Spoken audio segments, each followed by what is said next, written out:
उत्तर प्रदेश में इंडिया गठबंधन लगातार कमज़ोर होता हुआ दिख रहा है। समाजवादी पार्टी के जो पुराने सहयोगी थे वो एक एक करके उनसे या तो नाराज़ होते जा रहे हैं या उनसे अलग होते जा रहे हैं। आज जनवादी पार्टी सोशलिस्ट ने भी समाजवादी पार्टी से अपना गठबंधन तोड़ लिया है। इस वक्त मेरे साथ संजय चौहान जी हैं जो इस पार्टी के अध्यक्ष हैं। संजय जी, बहुत बहुत स्वागत है। धन्यवाद। संजय जी, आज आपने समाजवादी पार्टी से जो आपका 2019 से गठबंधन चल रहा था वो तोड़ने का ऐलान कर दिया। कारण क्या है? समाजवादी पार्टी के साथ हम जुड़े थे कि देश में लोकतंत्र और संविधान मजबूत रहे और समाजवादी और जनवादी विचारधारा को एक प्रसार मिले, एक मजबूत आयाम मिले। और अपनी विचारधारा के अनुरूप अखिलेश जी के साथ जुड़ करके हम काम कर रहे थे और अपनी कम्युनिटी के साथ साथ पिछड़ी जातियों में भी मैं लगातार प्रयास करता रहा, काम करता रहा कि लोग भाजपा को छोड़ करके समाजवादी पार्टी के साथ जुड़ करके देश के संविधान और लोकतंत्र को मजबूत करें। अखिलेश यादव जी ने जब पीडीए का नारा दिया तो भरोसा हम लोगों का और मजबूत हुआ, लेकिन इधर उनका जो भी निर्णय आया उस निर्णय से मुझे लगता है कि अखिलेश यादव जी नारा ज़रूर दिए हैं, लड़ने की बात ज़रूर कर रहे हैं, लेकिन बीजेपी से वो लड़ने की मनसा नहीं रखते। बीजेपी को मौका देना चाहते हैं। अगर वो पीडीए की बात कर रहे हैं तो उनके साथ जितने पीडीए के मजबूत जनाधार वाले नेता थे उनको दरकिनार क्यों किया? अच्छा, आपकी मांग क्या थी? अखिलेश जी से आप क्या चाहते थे? क्या मांग थी आपकी? अखिलेश यादव जी से इस चुनाव में मेरी बहुत बड़ी कोई डिमांड नहीं थी। 2019 में भी मुझे लोकसभा का चुनाव लड़ाया था।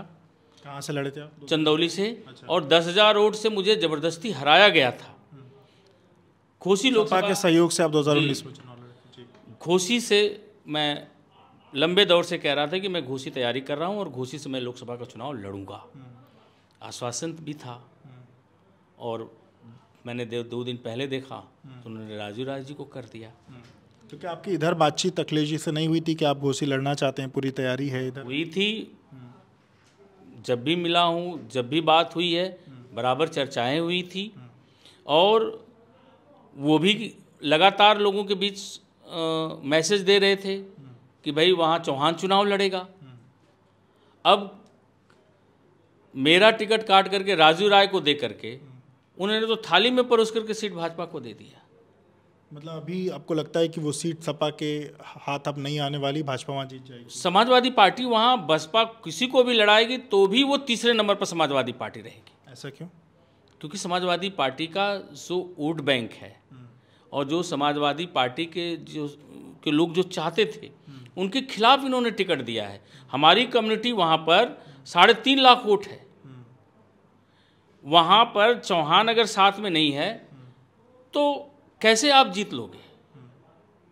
पर अभी जो उपचुनाव हुए उसमें तो जो समाजवादी पार्टी कैंडिडेट थे वो वहाँ जीते चुनाव।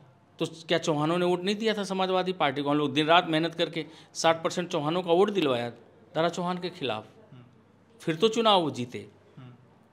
और विधानसभा का चुनाव और लोकसभा का चुनाव दोनों बराबर ही जोड़ लेंगे। अखिलेश यादव जी की नीयत नहीं है बीजेपी से लड़ना। बसपा पे ना आरोप लगाते हैं कि बसपा भाजपा की बी टीम है। आप इनका कोई भी टिकट उठा करके देख लीजिए, कौन सा इनका टिकट है जो भाजपा को जिताने में कारगर न साबित हो रहा हो। बीजेपी जो चाहती है वही सारे टिकट दिए गए हैं। तो भाजपा के इशारे पर अखिलेश जी टिकट दे रहे हैं? बिल्कुल, भाजपा को ये मौका दे रहे हैं। घोसी पर उन्होंने टिकट दे करके मौका दिया। कई सीटें ऐसी हैं। तो पूर्वांचल में एक बड़ी कम्युनिटी हमारी है, एक बड़ा वोट बैंक है और इसको नज़रअंदाज करके आप भाजपा से कैसे लड़ेंगे?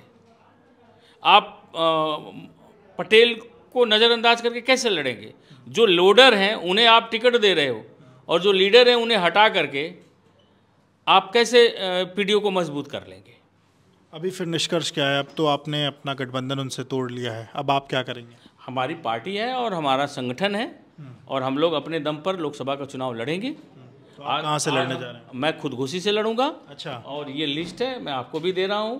अभी हम लोगों ने कहाँ से अपने प्रत्याशियों का ऐलान कर दिया? मैं आजमगढ़ से, आजमगढ़, गाजीपुर, बलिया, चंदौली, कुशीनगर, गोरखपुर, अमेठी, घोसी, देवरिया, वाराणसी, मछली शहर, फतेहपुर और अकबरपुर अनिया, यहाँ से हम लोगों ने अपने टिकट डिक्लेयर कर दिए हैं और उम्मीदवार अपना जाकर के मजबूती से चुनाव लड़ेंगे। और बाकी जो शेष बची हुई सीटें हैं 10, 12, 15 उन सीटों 12 मतलब और कितने सीटों पर आप? लगभग 27 से 30 सीटों तक हम लोग अच्छा, चुनाव लोकसभा पर लड़ेंगे उत्तर प्रदेश में। अच्छा, और बिहार में हम लोग सभी लोकसभा सीटों पर चुनाव लड़ रहे हैं। 40 पे प्रत्याशी हम दे रहे हैं। अच्छा, आपको क्या लगता है ये जो आपने प्रत्याशियों का ऐलान किया है, आप चूंकि अब गठबंधन से अलग भी हो रहे हैं, इन प्रत्याशियों के उतारने के बाद वोट किसका कटेगा, फायदा किसका होगा? किसका फ़ायदा हो किसका नुकसान हो मैं उस पर कोई चर्चा नहीं करूँगा, न उस पर हमारा कोई ध्यान है। हमें हमारा वोट बैंक हमारे साथ है, हमारा फोकस इस पर है और हमारा वोट बैंक हमारे साथ गोलबंद रहे, इसका हमारा प्रयास है ताकि आने वाले चुनाव में हमारे दल पार्टी की ताकत को कोई नज़रअंदाज न कर सके। 2022 का भी जब चुनाव हुआ उसके बाद आप लोगों ने एक समय पे ऐसा था कि नाराज़गी दिखाई, अखिलेश यादव से अलग होने की बात कही, फिर थोड़े दिनों बाद साथ हुआ, फिर 2024 के चुनाव के पहले इस तरीके की चीज़। मैंने कभी इस तरह का बात नहीं किया था। मुझे तो 2022 के विधानसभा के चुनाव में मैं विधानसभा का चुनाव मैं नहीं लड़ा और मुझे इसलिए नहीं लड़ा कि मुझे कहा गया कि आप क्यों विधानसभा का चुनाव जा करके लड़ोगे, आपको एमएलसी बना देंगे, आप चुनाव कैंपेन पर फोकस करो। एमएलसी का वादा किया? हाँ, आप चुनाव कैंपेन पर फोकस करो, अपने लोगों को कैसे ज़्यादा से ज़्यादा वोट पूरे प्रदेश में पार्टी को मिल सके, इस पर काम करो। तो मैं उस पर काम कर रहा, लेकिन जब एमएलसी बनाने का मौका आया तो मुझे नहीं बनाया। तभी मुझे कोई दिक्कत नहीं, मेरा था कि किसी भी तरह से ये जो फोर्स मजबूत हो रही है भाजपा के खिलाफ, ये मजबूत बनी रहनी चाहिए और भाजपा के खिलाफ एक मजबूत लड़ाई प्रदेश में होनी चाहिए। मैं इस विचारधारा के साथ अखिलेश जी के साथ लगातार काम करता रहा। लगातार बीजेपी के खिलाफ मैं पदयात्रा किया, सामाजिक न्याय यात्रा निकाला। पदयात्रा के दौरान मुझे इसी नवंबर महीने में मुझे जेल में डाला गया देवरिया। हम लगातार संघर्ष करते रहे बीजेपी के खिलाफ और अपने लोगों को बीजेपी के टूटने के पहले, तोड़ने के पहले, राजू राय के टिकट के ऐलान के बाद आपने अखिलेश जी से फिर कोई बात करने की कोशिश की? न मैंने कोई बात करने की कोशिश की, न मैं अब बात करना चाहता हूँ। और उन्होंने एक बार डिक्लेयर कर दिया तो मैं अब इतना झुक करके भी किसी के साथ नहीं रहूँगा जी। और मैंने तय कर लिया, हमारे पार्टी के कार्यकर्ताओं ने भी तय कर लिया। को जीतने के लिए लड़ रहे हैं, सपा को हराने के लिए लड़ रहे हैं, भाजपा को हराने के लिए लड़ रहे हैं, घोसी किस लिए लड़ रहे हैं? हम अपने पार्टी को मजबूत करने के लिए लड़ रहे हैं। हम अपने पार्टी के जनाधार को संजोने के लिए, अपने पार्टी के जनाधार को और मजबूती से खड़ा करने के लिए चुनाव लड़ रहे हैं। आप कैसे देख रहे हैं ओम प्रकाश राजभर के बेटे वहाँ चुनाव लड़ रहे हैं, कितनी चुनौती है वैसे जब आप अलग जा रहे हैं? ओम प्रकाश फिलहाल तो जो कैंडिडेट दिए हैं उस कैंडिडेट के सामने उसकी कोई चुनौती नहीं है और बड़ी हिसाब से वो सीट भाजपा आराम से जीत जाएगी। बहुत सहजता से भारतीय जनता पार्टी उस चुनाव को जीतेगी। पर आप जब ये बात कहते हैं तो आपका समाज फिर क्यों आपके पीछे आकर के क्यों अपना वोट क्यों खराब करेगा? आप जब खुद एक तरफ ये बात कह रहे हैं, वोट क्यों खराब होगा? मेरे कम्युनिटी का वोट तो दूसरी पार्टियों को जाएगा तब खराब होगा। हमारी कम्युनिटी का वोट तो हमारे साथ खड़ा होगा तो हमारी कम्युनिटी की स्ट्रेंथ खड़ी होगी। हमारा वोट तो हमारे साथ खड़ा होगा तभी उसकी स्ट्रेंथ बनेगी, उसकी ताकत बनेगी। दूसरे के साथ खड़ा होकर के तो उसे क्या मिलने वाला है? न भाजपा ने लोकसभा का टिकट दिया, पर प्रतिनिधित्व तो मिलना चाहिए ना। अगर आपकी कम्युनिटी आपको वोट देती है तो वो प्रतिनिधित्व तो मिले, वो कहीं विधानसभा में जाए, लोकसभा में जाए, प्रतिनिधित्व तभी तो मिलेगा जब आप पार्टी को मजबूत करेगा। तो आगे आज अखिलेश यादव जी ने नज़रअंदाज किया, कल हम इतना मजबूत होंगे कि हमें कोई नज़रअंदाज नहीं कर सकता है, तो प्रतिनिधित्व तो मिलेगा।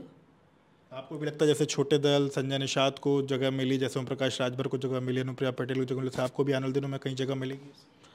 अब जिन जगहों पर जो इस तरह की वो लोगों ने जगह बनाया है, उस स्तर की मैं राजनीति और उस स्तर की सोच की राजनीति नहीं करता हूँ, लेकिन इतना ज़रूर है। किस स्तर की बात कर रहे हैं? अब जैसे ये सारे लोग गए, एक आरक्षण के नाम पर गए कि हमारी कम्युनिटी को निषादों को आरक्षण मिलेगा, भाजपा के साथ गठबंधन कर ले। आरक्षण की बात भी कर पा रहे हैं। ओबीसी की जातियों के साथ जिस तरह से हकतलफी हुई भाजपा सरकार में, क्या एक भी भाजपा के खिलाफ बोल पाए? ओम प्रकाश राजभर आरक्षण की बात करते थे, अति पिछड़े वर्ग की आरक्षण की बात करते थे कि अति पिछड़ों का आरक्षण अलग करो, सामाजिक न्याय समिति की रिपोर्ट लागू करो। क्या वो बोल पाएंगे? क्या कर पा रहे हैं? वे अपनी लड़ाई लड़ सकते हैं, अपने हितों की बात कर सकते हैं, सामाजिक हितों और पिछड़े और दलित वर्ग के वर्गीय हितों की बात वो नहीं कर सकते। क्या आपको लगता है भाजपा के साथ जाने पर वो ये बात नहीं कर पा, मतलब भाजपा उनको उनकी बात नहीं रखने दे रही, ऐसा आप कहना चाहते हैं? भाजपा के साथ कैसे कर पा रहे हैं? वो अपनी बात कर पा रहे हैं, यही बहुत है। वो सामाजिक बात कहाँ, समाज की बात कहाँ से कर पाएंगे? वर्ग की जात की बात कहाँ से कर पाएंगे। आपको भाजपा की तरफ से कोई ऑफर आता है, कोई ऑप्शन? मैं भाजपा के साथ कोई ऑफर भी आएगा तो नहीं जाऊँगा। Final deal? मेरा फाइनल डिसीजन है, मैं अपने दम पर अब चुनाव लड़ूंगा और अपनी पार्टी को मजबूत करूंगा, अपना वोट बैंक खड़ा करूंगा। हमारे साथ हमारा वोट बैंक खड़ा होगा तो हम अपने दम पर भी विधानसभा की सीटें 2027 में जीतूंगा, किसी के सहयोग का मोहताज नहीं रहूँगा। बहुत बहुत शुक्रिया बात करने के लिए। तो आप संजय चौहान जी को सुन रहे थे, जो इस चुनाव में अपने दम पर 27 से 30 सीटें उत्तर प्रदेश में लड़ने जा रहे हैं और उनका कहना है कि जब हमारा समाज, हमारे लोग हमारे साथ आएंगे, हम मजबूत होंगे, तो धीरे धीरे प्रतिनिधित्व भी हमारा विधानसभा से लेकर लोकसभा तक बढ़ेगा। विवेक राय, एबीपी लाइव के लिए।